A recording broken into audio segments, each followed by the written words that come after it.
So here's to a new video. You may realize I'm wearing the exact same clothes that I wore in my TNA video, and that is because I am creating this video. I want to say about an hour and a half, 2 hours after I made the last one, and yeah, I wanna just start pumping out a few of these because there's a few works that I can make them on and just assess them from the get-go. So the next video is going to be on, well, this current video is going to be on TT9.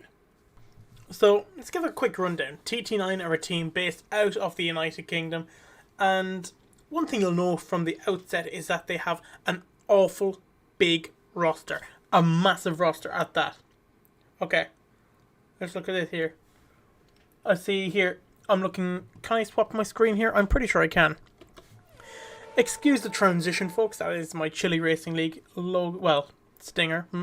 But here, look at the active player roster. We can see Peach, Kura, Louie, Remix, and Tux. Then in their academy of Shady, Slova, Jim K, Quimpena, Recon, Carrot, Squint, Eclipse, in brackets EU player. Now, I don't have an issue per se with TT9, but that's a massive roster to start off with. That is, let me count, 5, 5, and 4. Is that 14? Have I miscounted? That's 13 or 14 players. Interesting one to start off with. 13-ish players from the get-go is an interesting call for any business, purely because you have to wonder, how sustainable can all 13 of those players be? How much can all 13 of those players be on? You know, maybe it doesn't really add up in the long run, but that's just one point I'd like to point out. I'm going to touch on management because I only know a few of them that I can name. But we know on one side we have Awake and Snarkcell. They are two, I know they're both doc managers, and fair play to them. They are solid at what they do. What I would suggest, they're an element of inexperience as regards actual business. That can be crucial. That can make or break a team as such. Then I know we have Bertz, who's behind the scenes. There's someone else. I'm throwing the bread. There's Bertz, and there's another lad who I think runs the show with TT9. And I know then there's Shadow, and is it Archie? Are they content lads? I'm pretty sure they are. But they do all the work to get that team up and running. I want to note that I believe out of all of them, maybe one of them is over the age of 18, which is never a good sign to start off with, but not always a bad sign. Bear in mind as well, in that list of players that I showed, I didn't even mention the content creators, and I'm looking here and there's a massive list. I'm just going through who they're following on Twitter. And if I was to note now, I can see Travlad is in here. Let's see. There's a designers. Tapshade designer, Maniac designer, Remplify content creator. There's Zan editor, Jakiro. He's a player? It's just so wide. Then I think there's a few Rainbow Six Siege players here. I can count. They have a Rainbow Six side that I've never heard of before, which is fair enough. I'm looking here at Silith, who's a creator. He used to be in Serenity. Fair play to Silith. Oh, there's Evans as well behind TT9. Forgot about good old Zed Evans and Styx. Looking down the line though, I know they have Kobe. They had Exotic. I don't know. They don't have many more. Tux. There's so many. I'm still scrolling, and now I'll get to the end. The issue with that is there's so many players, very few inexperienced management. It sounds like a recipe for disaster. That's an issue. But that being said, they have made some very good picks in the content and gaming world. They picked up young lads, I know, like Kura, who is instrumental. He's incredible at what he does. Kura is very, very strong as a Fortnite player. Then you look at content, I know they got Astelith, who is, I believe he's Bulgarian. Quote me if I'm wrong. I believe Astelith is Bulgarian. He was a Serenity member. And then we also had Fallacy. Kobe. That's the one. Kobe. Yeah. Loads of creators. Loads of content to be made. And they can really help push the TT9 YouTube. You'd think, with all of these players, all of these things, they'll really push out content for TT9's YouTube. However, the biggest issue is all of these videos that you see here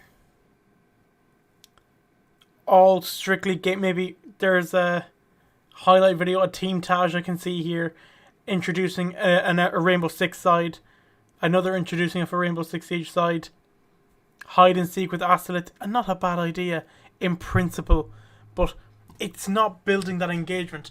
What they'd want there in that instance, maybe streamers with facecam, people with facecam, direct. I don't know if you see what. Hang on, let me just swap back to my full face again.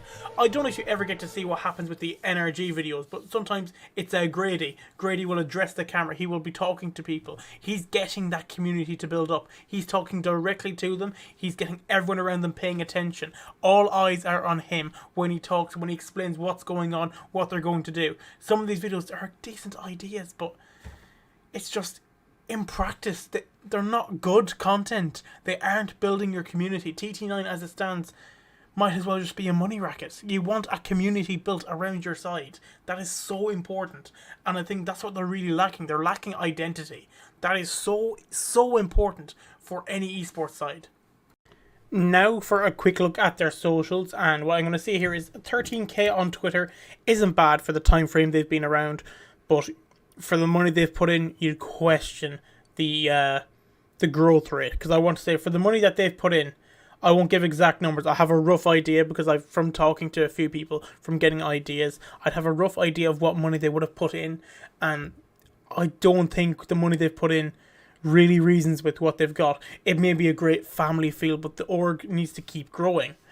Let's look here. I know we saw the YouTube 6.5k subs. That could be much bigger, especially with especially with the personalities that they've picked up. That could be huge, especially with the likes of Kobe, you know. That's there now. I'm going to show you this again. This was their rosters here. I'll let you see that for a second now. See this here as well. All of this organization itself. See all placements, etc. here, whatever that is. Instagram. This is an interesting one because I've only just clicked on it for the purpose of this video, but I've never seen they were sponsored. Powder GG. I've never seen that before. That's interesting. Very interesting. I wonder how they came across that. I'd wonder how they'd come across that form of an agreement. However, moving through here, when was the last time? Oh, 7 days ago.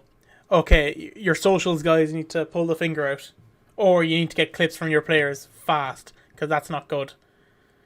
But 75k followers is quite solid in that respect. Let me just quickly check. Is it TT9 TikTok?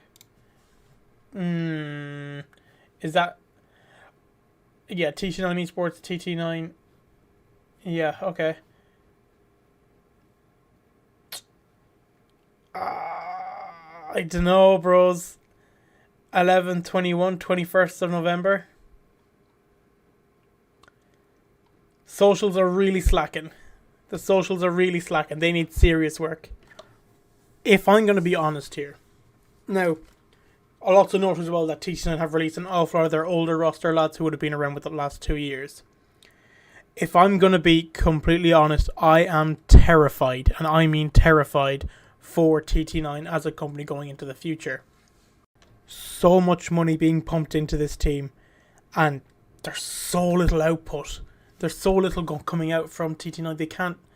They aren't making anything like what they're putting in, and it's, to a degree, that can really, really damage a team, you know? That can be the downfall of some of the biggest sides. For TT9 to survive, they need to really have their eyes on content, because if they don't, 25th of February 2021, by my birthday 1st of June, if they don't have a better focus on content, I guarantee you they'll be out of the com. I'd say TT9 will go bust by June if they don't focus on content, because at that point it's another 4 months, 3 months even, and that's the only focus they need. It's the only thing they need to prioritize so they can have any such, well, even a source of income from like getting, I don't know, YouTube partners or whatever, so they can get income in that respect. Just anything. They're slacking. They're really slacking, and they need to fix themselves up as soon as possible, because if not, we could be seeing the end of TT9 very soon. Okay, so like every business or brutal video, I'm going to show you some very obvious points, some very interesting points, what I find to be positive, what I find to be negative when it comes to these esports sides. Positives first, of course, so these will be all positives on my left hand side. With TT9, a positive is a smart roster. A good roster at that. They have a good player roster as regards Fortnite. Maybe don't have the feel in other esports that they'd want to, but a smart Fortnite roster. At 2, they have a dynamic management, but an inexperienced management. That's going to be one of the flaws you'll find later on. Number 3, when you want to talk about positives, Instagram stuff like that is doing very well. They need to keep on top of it, so that can be well maintained. That can be very, very good for any side going into the future. Having an Instagram at that size, that's very good.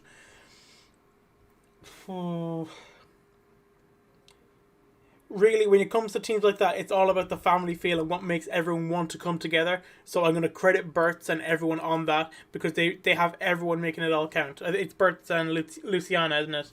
That's fair play to the two of you. You're trying to make. I understand it might be a case of trying to make ends meet as regards business, but it must be very tough having a very, very slow, revenue coming back, if any, at this point, if any.